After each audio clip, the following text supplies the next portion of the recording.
Hello, everyone. Hope you're doing well. Hope you're enjoying yourselves. Thank you for coming to another episode of Pick Up the Mic. We've got an interesting topic and an even more interesting guest today. So the topic for today's episode is about the future of STEM. So remember, for those who don't know, STEM stands for science, technology, engineering, and maths. But essentially, the episode's title for today is The Future of STEM. How can we address underrepresentation within STEM, specifically in the STEM field? And as I said at the start, we've got a really interesting guest speaker to come on and talk about this topic for us today. So what I'm going to do is I'm going to hand over to Joanna, and she's just going to tell us a bit more about herself and some of the things that she does. So yeah, Joanna, if you could just introduce yourself to our listeners. Hi, everyone. My name is Joanna. Obviously, my name's Joanna Bakker, and I am an engineer. Well, kind of. I'm doing a master's at the moment, but I did my bachelor's at the University of Brighton in electrical and electronics engineering, and I'm now doing a master's in 5G communications and intelligent embedded systems. It's very long, so I just say I'm doing engineering master's. And I had the idea to start a social enterprise to encourage and help young Black girls get into STEM and just give them mentorship and support their whole way, from primary school upwards, that kind of thing. That's kind of like my passion and my, I don't know where else to go with the rest of it. That's perfect. That's perfect. And thank you for that introduction. And yeah, I know, especially, I don't know if you've seen this, but it seems like masters titles, they just like to, come up with the most wordiest titles for you to just be like, yes, I'll do this, and this. When it could literally just be simple, like when you're doing your undergrads, they're just like electrical engineering, environmental sciences, things like this. But no, for masters, they're just like, we'll put out the lengthy title. So yeah, I definitely can relate to that. And yeah, it's great to know more about you and the work that you're doing. And I'm sure our listeners from previous guest speakers and topics that we've spoken about the field of STEM, whether that's STEM education or to do with the field itself. They definitely understand that, there is this need for representation, especially when it comes to young people in general, but like you were specifically talking about young Black women. And that nicely leads us on to our first official question of the episode.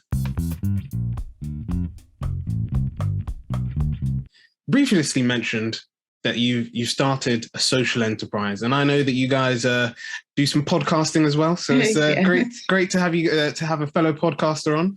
I think actually you're our first official fellow podcaster. So I guess that's a nice bit of announcing there, and it's nice to have another podcaster on. But yeah, we essentially want to know, why did you decide to start us? Well, I guess what inspired you really to start a social enterprise? I know, young people might not necessarily feel that they can start things like this. So I think our listeners would really benefit from learning what inspired you to start your own one. Right. I think there are very many factors that played a part in wanting me to start this social enterprise. I think coming into uni and even before that, I just always felt very, underrepresented in STEM, especially in engineering, especially in electrical engineering. I feel like I haven't met anyone. Actually, no, I've only met one other woman who studied electrical and electronics engineering. Okay, no, maybe two now. These things happen as you grow older. But I just didn't have that much representation, and I always just felt like, especially coming into uni and being around a lot of different kinds of people, not necessarily other Black women who, I don't know, I guess they fit in more into that space, and because they were so comfortable in the environment they were in, they were able to thrive more. As opposed to a young Black girl who's just like, I don't know what I'm doing here, imposter syndrome, that kind of thing. But I also, speaking to some of my friends who also studied STEM subjects, they also felt quite similar in their field. They were just like, oh, I'm the only one here and no one understands me, and I just feel so And so I just, yeah, I think I first had this idea maybe about 2-3 years ago. And I was like, I just want to encourage young people, young Black girls especially, to pursue STEM and to not give up where they're at. So if they're struggling with science and maths and physics and that kind of thing, to not suddenly feel like, oh, there's no one who can understand how I feel right now.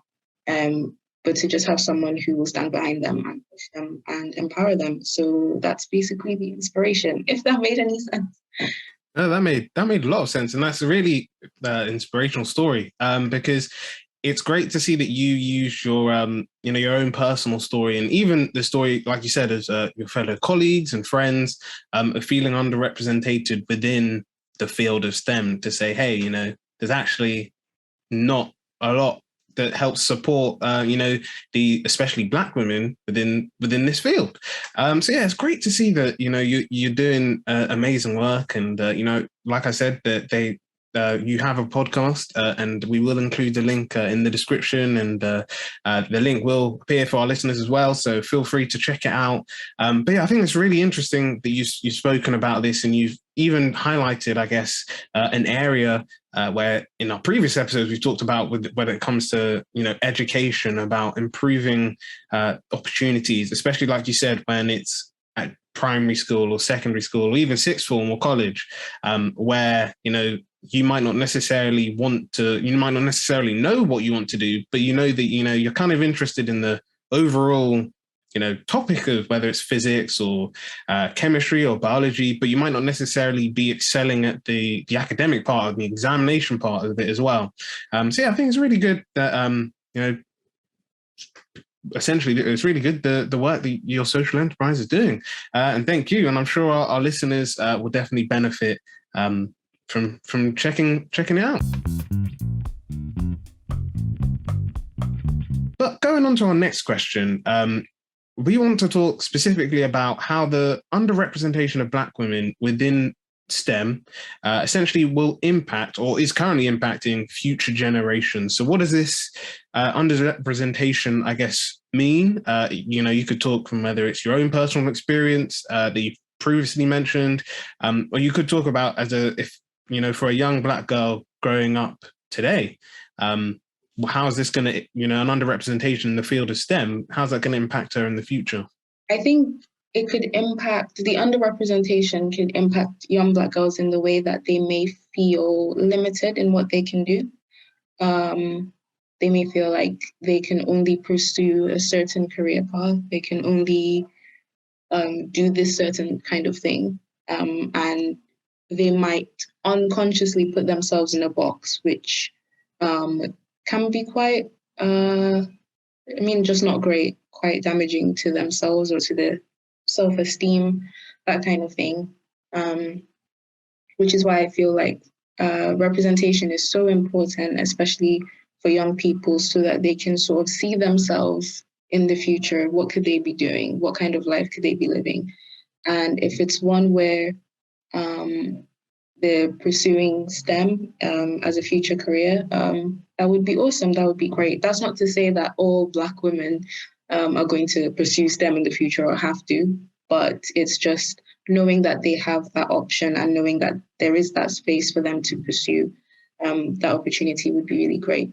I think, like I said, I didn't necessarily have anyone. Like I said, I only knew one other lady who was a Black woman who studied electrical and electronics engineering. And she actually really helped me out with maths when I was younger, and I had absolutely mental block. Me and maths, we were not friends. And now I am doing a master's in engineering, and it's just wild. Like, knowing that someone was just like, it's just a mental block, I will stand behind you and help you, was very encouraging. And that's something that I want to see for other young Black girls as well.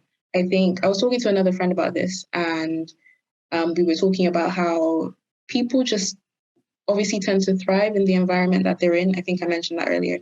And again, it's like, if you're in a space and, there aren't many people around you, or you're not, this is a space that you're not quite comfortable in, or you haven't maybe grown up in a particular area, or you're just around different people that you don't know, you might, or if you're like me, you would just shrink a little bit and you wouldn't ask for help, you wouldn't push forward in any way, but just knowing that there is someone who is going to stand behind you and push you and make you, I guess, reach for the stars and excel, is really good. So yeah, in terms of underrepresentation, it can make people feel very limited, put themselves in a box, feel like they can't do anything, feel like, oh, that's not really for me. I can't really do that because it's not for me. And I think, it can be quite damaging, because I feel like as Black women, we have a lot to offer. We're very smart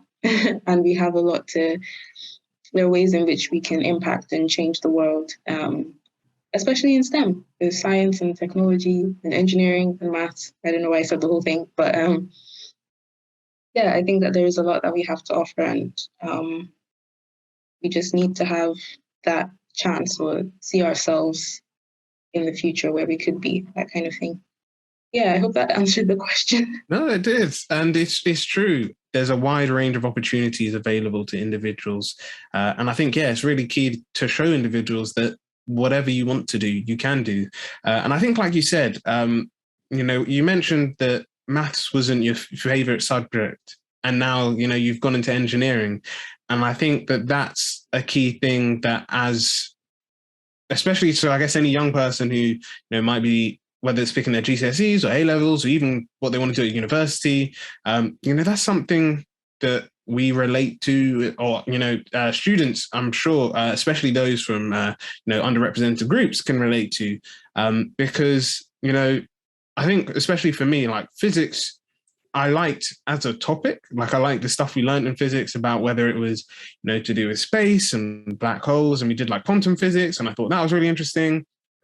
When it came to like the assessment stuff, though, me and physics weren't the best of friends. And I think it was mainly just due to my physics teacher, who I guess was always like available to give extra support. He made like physics an interesting class for both GCSE and A level. And I think that's, even though like I'm not studying physics, I do environmental science, and I'm doing stuff towards more sustainability. Like, that's always been good, that he never, like, I guess, made it seem like the sciences was never a space that I could go into. And I think that's the great thing about having, whether it's allies or people from, underrepresented groups, or from the BAME, or from BAME groups. I think that's one of the great things that allows us to, help impact the future and future generations, of showing that, hey, you might not necessarily like physics or maths as a secondary school subject, but, hey, at university, you do some really interesting things when it comes to engineering. So I think that's a really, really good story. And thank you for letting us know. Yeah, going on to our next question. Now he's talking about, I guess, how underrepresentation can impact future generations of Black women. But now we want to know, what can organizations do to celebrate Black women in STEM? And I guess I want to ask this in maybe two parts. So I guess, for those who don't know, at least in the UK, October is usually Black History Month. So I know a lot of organizations, maybe not necessarily just like organizations solely. I know like some student societies do it as well. So they highlight people within the field of STEM who are Black, who have done, interesting work or done amazing work to help highlight and help create opportunities. So that's always good. So I guess I'm saying more of a year-wide, any day of the week, what could an organization do? It could be stuff that they do, I guess, do during October or Black History Month in America. But essentially, what can organizations do to help celebrate Black women and their achievements within STEM? What could organizations do? I feel like we get, when it comes to like Black History Month, or I don't know, a time when, Black Lives Matter is being super, highlighted in social media. I think organizations, I guess, do try to do a lot in like highlighting, Black people and what they've achieved in STEM, which is really good, which is really cool. But like you said, like a year-round thing. Hire more Black women. I'm kidding. I mean, yeah, that would be cool. I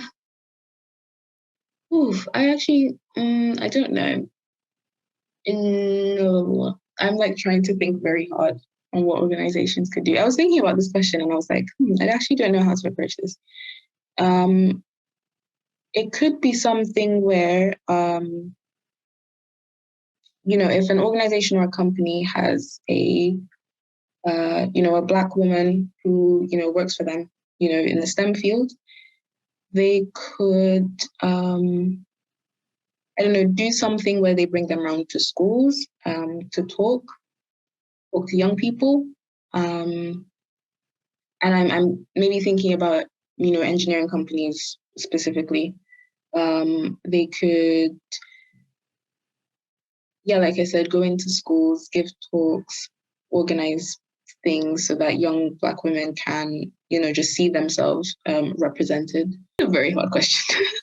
No, I don't like it. It is a bit of a tough one, and I think especially our listeners will know that sound means that this is our newly added segment. Not passing the mic. Sorry, this is our newly added segment of Mic Check, where I put interesting statistics and facts related to the topic, and I think, like you said, that it is a tough subject, especially. I'm not saying that all the work that's been done to help improve, or celebrate Black women in STEM has been done. But there's a website there's a link, and hopefully you guys will see it on the screen.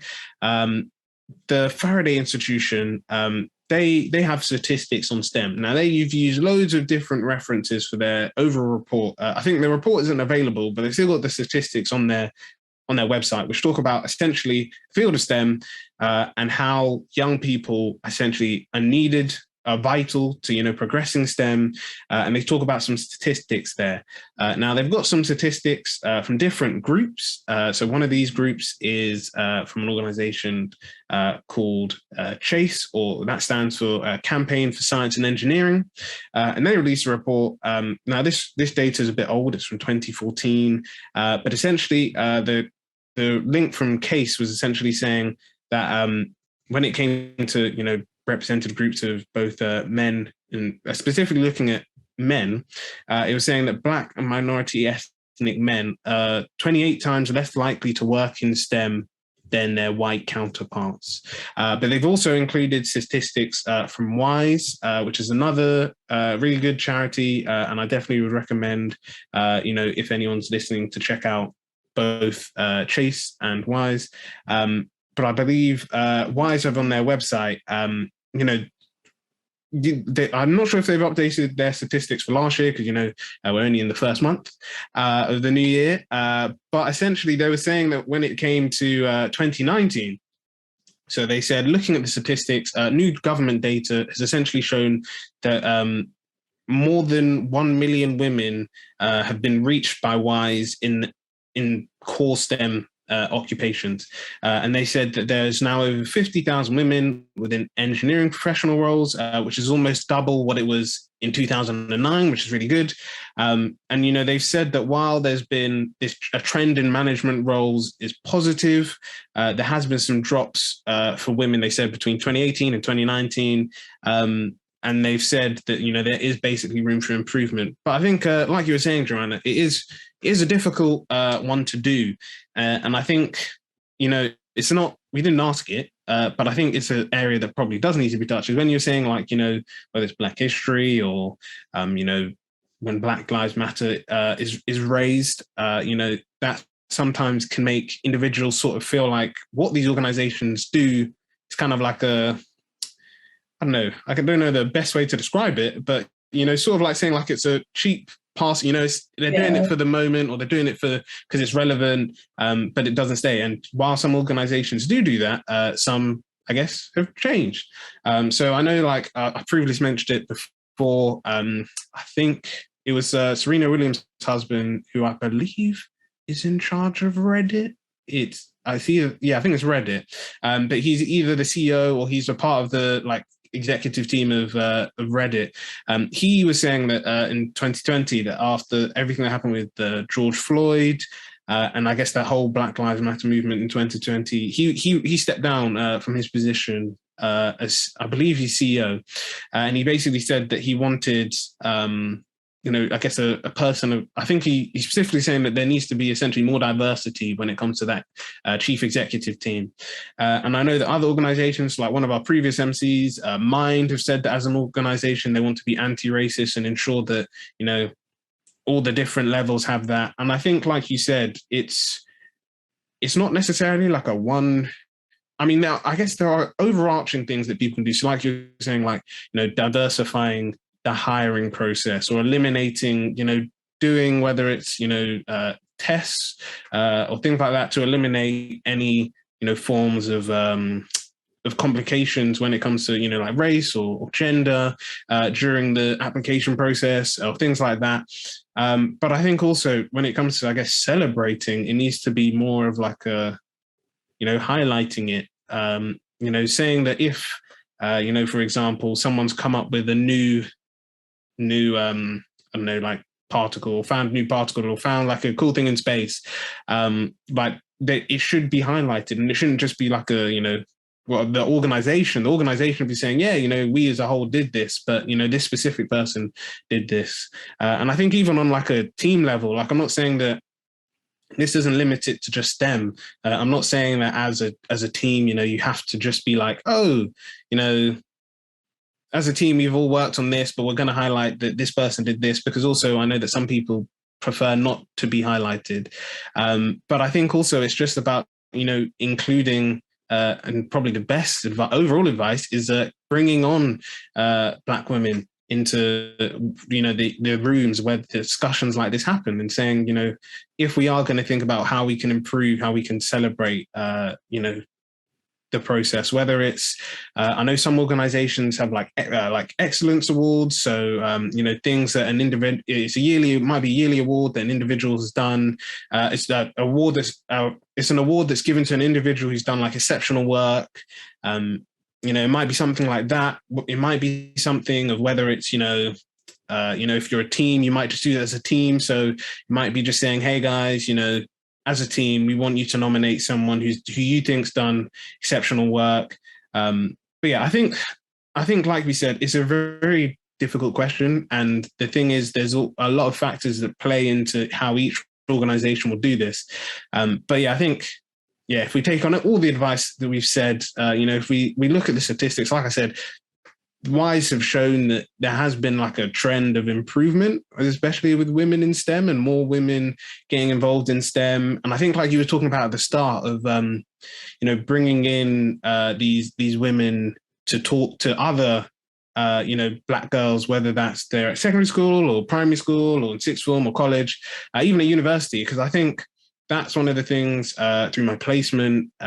So I worked for specifically to promote STEM with young people, and there's different organizations that did different things. So I know one of our previous MCs for season 2 was STEMites, and they do a lot of work of like promoting women in STEM, and they had this really cool thing on Instagram where it was like the A to Z's of women in STEM. So they take, it could be a researcher, it could just be someone who just works in the STEM field, and they'll say, hey, do you know about this person? This person does this. And it's like really interesting. And I know that they do a lot of work anyways, going into schools and doing like programming workshops and showing that, hey, you might be interested in, I don't know, gaming, for example. Did you know that this is the code that goes into gaming to make things work?